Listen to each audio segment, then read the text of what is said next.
Oh, hello! Didn't see you there. I'm here to talk to you about Genghis, or Genghis Khan, who is known as one of the most famous and ruthless conquerors of all time.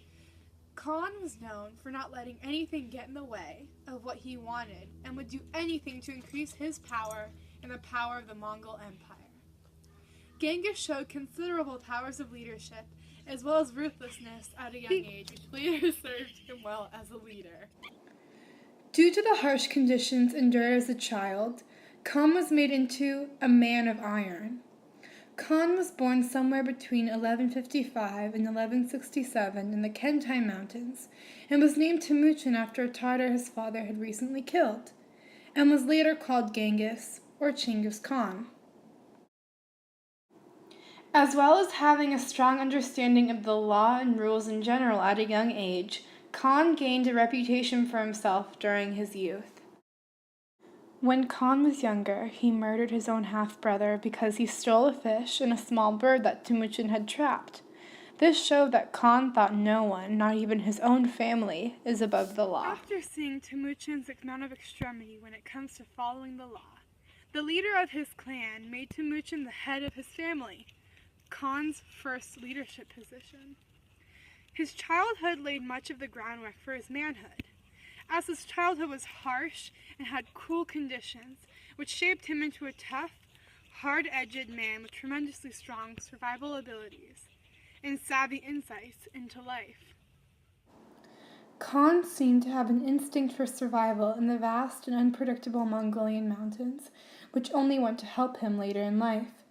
Khan had defeated so many at a young age, which not only increased his reputation as a skilled, daring leader, but also gained him respect for the people of his community.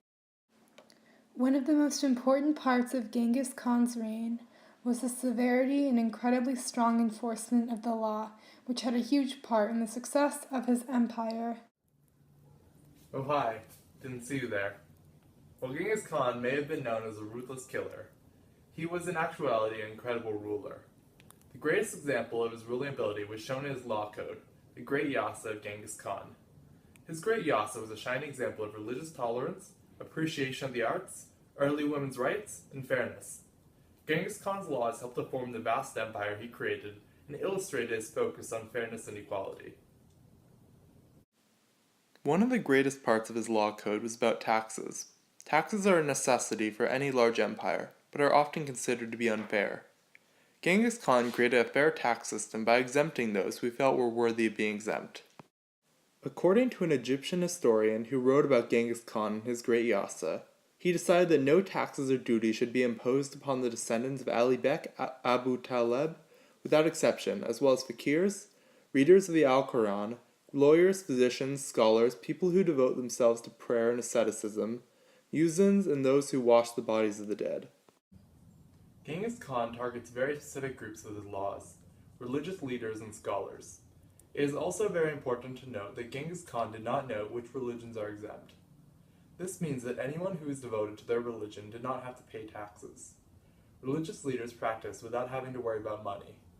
Genghis Khan created religious equality by not showing favoritism to any religion. He also exempted studious and scholarly people from paying taxes. When Genghis Khan allowed scholars to avoid paying taxes, he encouraged people to take an interest in learning and work to make his empire a place full of cultural advancement. Genghis Khan also promoted fairness and early women's rights by allowing women to work alongside men. According to the same Egyptian historian, he ordered women accompanying the troops to do the work and perform the duties of the men.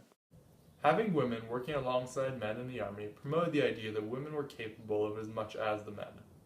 Although women in the army would not have fought in any of the battles, they had performed the duties required of everyone else and would have been treated as members of the army. Genghis Khan's law code didn't only seem fair to himself and his people, it seemed fair to other cultures as well. A contemporary Persian picture shows Genghis Khan passing judgment on one of his subjects. Though the picture seemed brutal at first, it really illustrated his law code in action. The Persians believed that his Great Yasa was more than just words, and they held his subjects to the code. He was not pictured as a villain, but as a fair ruler dispensing justice with the support of his people.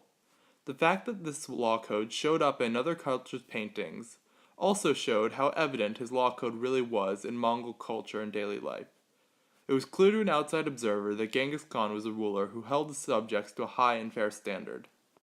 While Genghis Khan's law code dramatically improved ancient China, his military and conquering tactics are what made him stand out amongst previous rulers. According to an eyewitness of the Mongol campaign, Genghis Khan was labeled as brave and decisive, two traits that directly reflect his belligerent and warring side, as shown below in the illustration from a 17th century Indian man. While ruling, Genghis Khan wrote a letter to a Taoist saying, "I wear the same clothing and eat the same food as the cow herds and horse herders. We make the same sacrifices and we share our riches.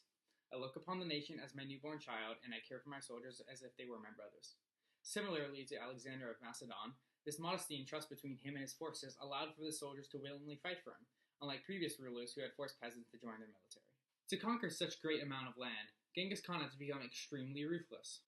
Rashid al-Din, a Muslim author, wrote in a compendium of chronicles, when fighting against hereditary enemies of his tribe, Genghis Khan's own son begged him to spare the life of the enemy's leader's son.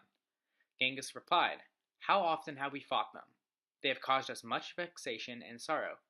How can we spare his life? He will only instigate another rebellion.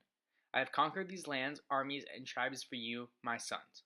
Of what use is he? There is no better place for an enemy of our nation than the grave." This ruthlessness allowed for his vast empire to become incredibly safe. Muslim chronicler Ghazali wrote that, under the reign of Genghis Khan, all the countries enjoyed such peace that a man might have journeyed from the land of the sunrise to the land of the sunset, with a golden platter upon his head without suffering the least violence from anybody. While Genghis Khan's actions may have been misinterpreted as morally incorrect, his tremendous bravery proved that he was an accomplished leader. Thank you.